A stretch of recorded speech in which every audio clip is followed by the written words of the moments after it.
se joue ce samedi autour des élections générales du Gabon. C'est d'un côté la détermination de se maintenir au pouvoir du régime sortant, qui fait la promesse d'une nouvelle offre de gouvernance économique élaborée autour d'un pacte dit social et républicain. Candidat à sa propre succession pour un troisième mandat, Ali Bongo Ondimba répète à l'envi qu'il est là et restera là. Il signe et persiste, c'est une victoire nette, une victoire cash, une victoire incontestable qui nous attend, lançait-il hier lors de son meeting de fin de campagne. Le porte-étendard du PDG croit donc à sa victoire au lendemain du scrutin, malgré les critiques suffisamment dures de ses adversaires contre sa gestion du pays 14 ans après. Face à lui, il y a une opposition qui veut prendre sa revanche sur le scrutin querellé de 2016.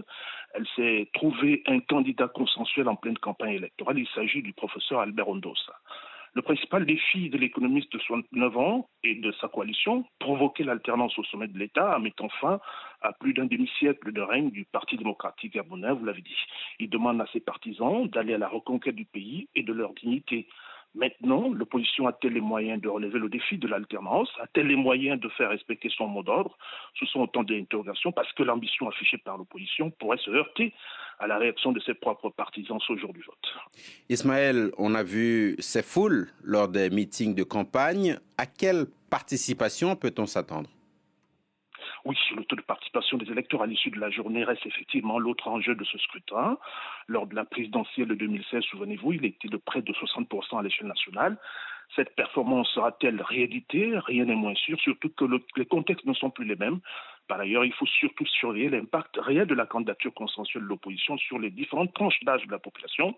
Avant le vote, on observe qu'elle est plutôt bien accueillie si on s'en tient au désistement d'autres candidats de poids au profit du professeur Albert Ondossa, déjà porté par plusieurs partis de l'opposition, et la société civile. Ils viennent bénéficier d'un autre soutien de dernière minute, et non des moindres, celui de Jean Ping. Depuis la France, l'ancien challenger d'Ali Bongo Ondimba en 2016 exprime publiquement son choix après avoir refusé de participer au processus électoral en cours.